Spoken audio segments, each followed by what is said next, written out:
আসসালামু আলাইকুম সুপ্রিয় দর্শক। আনন্দবাজার পত্রিকার একটি খবর নিয়ে এখন বাংলাদেশের রাজনৈতিক অঙ্গনে বেশ তোলপাড় চলছে। খবরটি হলো আগামী সোমবার মানে 10 নভেম্বর থেকে আওয়ামী লীগ বড় শক্তি নিয়ে রাস্তায় নামতে পারে। এই কর্মসূচির মূল কারণ হিসেবে বলা হচ্ছে 13 নভেম্বর আন্তর্জাতিক অপরাধ ট্রাইব্যুনাল শেখ হাসিনার বিরুদ্ধে গণহত্যার মামলার রায় ঘোষণার তারিখ জানাতে পারে। দলের পরিকল্পনা হলো এই রায় ঘোষণা মোকাবেলায় তারা রাজপথে তাদের যে শক্তি রয়েছে সেই শক্তি দেখাবে। কিন্তু আমার মনে হয় পরিস্থিতি এত সরল নয়। এই মুহূর্তে আওয়ামী লীগ রাজপথে নামার সক্ষমতা নিয়ে আমাদের বাস্তববাদী হতে হবে। গত 15 বছরের শাসনে আওয়ামী লীগ যে শক্তি তৈরি করেছিল তার অনেকটাই ছিল কৃত্রিম। 5 আগস্টের পতনের পর সেই সাংগঠনিক শক্তি ভেঙে পড়েছে। এখন দলের প্রথম সারির বা মধ্য সারির নেতারা হয় লুকিয়ে আছেন, নয়তো কোনোভাবে আপোষ করে টিকে আছেন। ফলে সারা দেশে একযুগে একটা বিশাল জনস্রোত বা গণমিছিলে নামা তাদের পক্ষে প্রায় অসম্ভব। হয়তো তারা গোপালগঞ্জ, মাদারীপুর বা শরীয়তপুরের মতো কিছু নির্দিষ্ট পকেটে ছোট ছোট ঝটিকা মিছিল করতে পারেন। টাকা দিয়ে হয়তো কিছু লোকও জড়ো করা যাবে, কারণ দেশের অর্থনৈতিক পরিস্থিতি এখন ভালো নয়। কিন্তু এই লোক দিয়ে আন্তর্জাতিক মহলের দৃষ্টি আকর্ষণ করার মতো বা বড় ধরনের রাজনৈতিক ঢেউ তোলার মতো কর্মসূচি আমি মনে করি বর্তমান সময়ে সম্ভব নয়। মূল চ্যালেঞ্জটা হলো জনসম্পৃক্ততার ক্ষেত্রে। দেশের মানুষ ভালো করেই জানেন যে 1400 লোকের প্রাণহানির এই গণহত্যার মামলায় শেখ হাসিনার সংশ্লিষ্টতা নিয়ে আন্তর্জাতিক মিডিয়াতেও পরিষ্কার প্রতিবেদন এসেছে। যেখানে গণহত্যার দায় নিয়ে প্রশ্ন আছে, সেখানে কিছু অন্ধ সমর্থক আর সুবিধাবাদী লোক ছাড়া সাধারণ মানুষ কেউ ঝাঁপিয়ে পড়বে বলে আমি মনে করি না। যারা আদর্শিক নেতাকর্মী ছিলেন তাদের অনেকেই নীরব হয়ে গেছেন বা দল ছেড়েছেন। অন্যদিকে আওয়ামী লীগের এই কর্মসূচির বিপরীতে রাজপথে কিন্তু বড় কোনো রাজনৈতিক প্রতিরোধ নেই। বিএনপি বা জামায়াতের মতো দলগুলো এখন নির্বাচন নিয়ে এবং নিজেদের ভেতরের দ্বন্দ্ব নিয়ে ব্যস্ত। ফলে তারা হয়তো ইস্যুভিত্তিক প্রতিবাদ করতে পারে, কিন্তু শক্ত কোনো অবস্থান নেবে না। এর সুযোগ নিয়ে আওয়ামী লীগ হয়তো নিজেদের সংগঠিত করতে পারে, কারণ প্রশাসনের দুর্বলতাগুলো তারা খুব ভালো করেই জানে। বহু জায়গায় তারা মিছিলও করবে, কিন্তু জনগণের সমর্থন না পেলে এই কর্মসূচি থেকে তারা কোনো বড় ফায়দা তুলতে পারবে না। এই পরিস্থিতি মোকাবেলা করার মূল ভারটা এখন সরকারের প্রশাসনিক ব্যবস্থার উপরই এসে পড়েছে।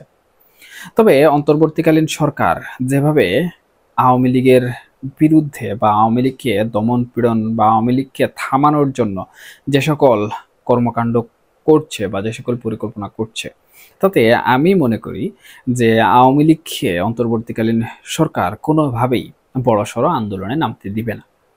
আমি যে সকল বিষয়গুলো এখানে তুলে আনলাম বা যে সকল বিষয়বস্তু আপনাদের সামনে জানালাম আওয়ামী লীগের ব্যাপারে, এগুলো কিন্তু আমার নিজস্ব অবজারভেশন। অর্থাৎ বর্তমান সময়ে আওয়ামী লীগ যে দুরবস্থার মধ্যে রয়েছে সেই দুরবস্থা থেকে পাওয়া বাস্তবে একটি চিত্র। সামাজিক যোগাযোগ মাধ্যমে হয়তোবা দেখা যায় যে আওয়ামী লীগ অনেক বেশি অ্যাক্টিভ, বা যে কোনো জায়গায় আওয়ামী লীগ বিরোধী কোনো কিছু প্রচার হলে সেখানে ঝাঁপিয়ে পড়ে। কিন্তু বাস্তবতা কি? বাস্তবতা দেখুন, ঢাকায় কয়েকটি জায়গায় আওয়ামী লীগ হাতে গোনা 10 থেকে 15 জন মানুষ নিয়ে ঝটিকা মিছিল করছে। সেই ঝটিকা মিছিল থেকে কি আদৌ কোনো গণ আন্দোলন করা সম্ভব? এখানে জনগণের ব্যাপারে আমি যে কথাটি বললাম, এই বিষয়টি কিন্তু বাংলাদেশের যে সকল রাজনৈতিক প্রপাগান্ডা সমূহ রয়েছে সেই সকল প্রপাগান্ডা থেকেই কিন্তু এসেছে। তবে এই যে একটি বড় আন্দোলন, সেই বড় আন্দোলন করা কিন্তু কোনোভাবেই মুখের কথা নয়। জনগণের মধ্যে আরেকটা বড় বাধা রয়েছে, সেটি হচ্ছে বর্তমান সময়ে জনগণ কোনোভাবেই আওয়ামী লীগের পক্ষে রাজপথে সরাসরি মুখ খুলতে পারছে না। যদিও তারা ভিতরে ভিতরে ফুঁসে উঠছে, কিন্তু তাদের সেই মুখ খোলার সাহস এখন পর্যন্ত হয়ে ওঠেনি। তারা এখন পর্যন্ত বাংলাদেশে যে মব ভায়োলেশন চলছিল, আওয়ামী লীগ বলা মাত্র বা আওয়ামী লীগ শোনা মাত্র যে ধরনের গণপিটুনি হতো, সেই গণপিটুনি নিয়ে অনেক বেশি আতঙ্কিত, কিংবা মব ভায়োলেশন নিয়ে আতঙ্কিত, অথবা বাড়ি পুড়িয়ে দেওয়ার যে বিষয়গুলো, বাড়ি ভাঙচুর করার যে বিষয়গুলো, সেগুলো নিয়ে ব্যাপকভাবে আতঙ্কিত। যার ফলশ্রুতিতে কোনোভাবেই কিন্তু জনগণ যদিও আওয়ামী লীগকে পছন্দ করেও থাকে, তাহলে কিন্তু আওয়ামী লীগের ডাকে রাস্তায় নামবে না। আরও বিশদ বিষয়বস্তু রয়েছে, যেমন আওয়ামী লীগের সাংগঠনিক দুর্বলতা। বিভিন্ন সময়ে আমরা বিভিন্ন লোকজনের সাথে কথা বলি, বিভিন্ন রাজনৈতিক দলের ব্যক্তিবর্গের সাথে কথা বলি, সেখান থেকে আমরা অনেক কিছু জানতে পারি যে দলের অভ্যন্তরে মূলত কি ঘটছে। সেই হিসাবে আওয়ামী লীগের অভ্যন্তরীণ যে সকল বিষয়বস্তু রয়েছে সেগুলো থেকে কিন্তু আওয়ামী লীগের বর্তমান যে সকল নেতাকর্মীরা রয়েছেন তারা কোনো ধরনের ফ্যাসিলিটিস পাচ্ছেন না, কোনো ধরনের সুবিধাও পাচ্ছেন না। এখন একটি রাজনৈতিক দলের কর্মী যদি দল থেকে বা দলের সিনিয়র নেতৃবৃন্দের কাছ থেকে কোনো ধরনের সুবিধা বা ফ্যাসিলিটিস না পান, তাহলে সে তার পরিবার রেখে, সে তার ব্যবসা বাণিজ্য রেখে সে কোনোভাবেই কিন্তু রাজপথে নামবে না। সুতরাং এখান থেকেও কিন্তু একটি বিষয় উপলব্ধি করা যায়, সেটি হচ্ছে আওয়ামী লীগ যতই শক্তভাবে তারা প্রতিরোধ করার ডাক দিক না কেন বা আন্দোলন গড়ে তোলার তীব্র ডাক দিক না কেন, তারা কিন্তু সেই ডাকে কোনোভাবেই সফলতা পাবে না। এবং অন্তর্বর্তীকালীন সরকারের প্রেস সচিবও কিন্তু ইতিমধ্যে একটি বার্তা দিয়েছেন, সেটি হচ্ছে আওয়ামী লীগকে প্রতিহত করাই হবে, আওয়ামী লীগকে কোনোভাবেই কিন্তু রাজপথে নামতে দেয়া হবে না। আমরা ইতিমধ্যে আমাদের বিভিন্ন পুলিশের ঊর্ধ্বতন কর্মকর্তাদের কাছ থেকেও কিন্তু নানা ধরনের বক্তব্য শুনতে পেয়েছি, তারাও কিন্তু বলছেন যে আওয়ামী লীগকে প্রতিহত করা হবে। কিন্তু এখন সবথেকে বড় যে বিষয়টি সামনে এসেছে সেটি হচ্ছে সেনাবাহিনী যারা দেশ রক্ষার কাজে নিয়োজিত ছিল তাদের 50% কিন্তু বর্তমান সময়ে তারা ব্যারাকে ফিরে যাচ্ছে। তাদের এই ব্যারাকে ফিরে যাওয়া মানে কিন্তু প্রশাসনিকভাবে একটি শূন্য অবস্থান বর্তমান পরিস্থিতিতে তৈরি হওয়া।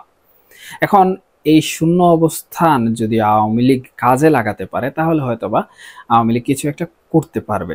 এবং আওয়ামী লীগের যে সকল পরিকল্পনাগুলো সামনে আসছে সেই সকল পরিকল্পনা সমূহ থেকে মনে হচ্ছে যে আওয়ামী লীগ প্রথমত নির্বাচন বানচাল করার চেয়ে একটি বড় আন্দোলন করার চিন্তা ভাবনা করছে, এবং সেই আন্দোলনের মূল লক্ষ্য হচ্ছে আন্তর্জাতিক মহলে দৃষ্টি আকর্ষণ করা। কারণ এরই মধ্যেই কিন্তু আওয়ামী লীগের যে আন্তর্জাতিক বিষয়বস্তু রয়েছে বা যারাই লবিং তদবির করছেন আন্তর্জাতিকভাবে, তারা কিন্তু অনেকটাই গুছিয়ে আনতে সক্ষম হয়েছেন। বিশেষ করে বিগত 14-15 মাস ধরে কিন্তু আমরা আন্তর্জাতিক কোনো মিডিয়াতে শেখ হাসিনার কোনো সাক্ষাৎকার দেখতে পাইনি, কিন্তু বর্তমান সময়ে দেখতে পাচ্ছি যে প্রায় বড় বড় আন্তর্জাতিক মিডিয়াগুলোতে শেখ হাসিনা বক্তব্য দিচ্ছেন। এটি কিন্তু এক প্রকার তাদের যে লবিং তদবির রয়েছে, কূটনৈতিক সফলতা, এবং ভারত তাদেরকে কিন্তু নানাভাবে সাহায্য সহযোগিতা করছে। এই যে তাদের বিভিন্ন ব্যক্তিবর্গের কাছ থেকে, বিভিন্ন রাষ্ট্রের কাছ থেকে সাহায্য সহযোগিতা পাওয়া, বিশেষ করে ভারতের গোয়েন্দা সংস্থার সাহায্য পাওয়া এবং ভারতের প্রশাসনের সাহায্য পাওয়া, এটি কিন্তু তাদেরকে আন্তর্জাতিক মহলে আরও সক্রিয় হতে কাজ করছে। এবং কোনোভাবে যদি তারা আন্তর্জাতিক মহলে আবারও দেখাতে পারে যে বাংলাদেশে আওয়ামী লীগকে ব্যাপকভাবে দমন পীড়ন করা হচ্ছে, আওয়ামী লীগের রাজনৈতিক যে অধিকার রয়েছে সেই অধিকার কোনোভাবেই তাদেরকে দিচ্ছে না বর্তমান অন্তর্বর্তীকালীন সরকার, অর্থাৎ এক কথায় অন্তর্বর্তীকালীন সরকার এবং বাংলাদেশে যারাই অন্তর্বর্তীকালীন সরকারকে লিড করছেন তাদেরকে এক প্রকার গণতন্ত্র বিরোধী শক্তি হিসেবে পরিচিত করাই হচ্ছে আওয়ামী লীগের টার্গেট। এবং এটি করার জন্য মূলত তারা একটি বড় আন্দোলন করার পরিকল্পনা প্রথমত করছে। এটি সফল যদি হয়ে যায় তাহলে আমার মনে হয় আন্তর্জাতিক মহলে আওয়ামী লীগের যে রাজনৈতিক যে চর্চা কিংবা রাজনৈতিক যে রেপুটেশন সেটি আরও বেড়ে যাবে, এবং আন্তর্জাতিক মহল মূলত অন্তর্বর্তীকালীন সরকারকে নানাভাবে চাপ সৃষ্টি করে হয়তোবা তাদেরকে নির্বাচনে আসার সুযোগ করে দেওয়ার চেষ্টা চালাবে।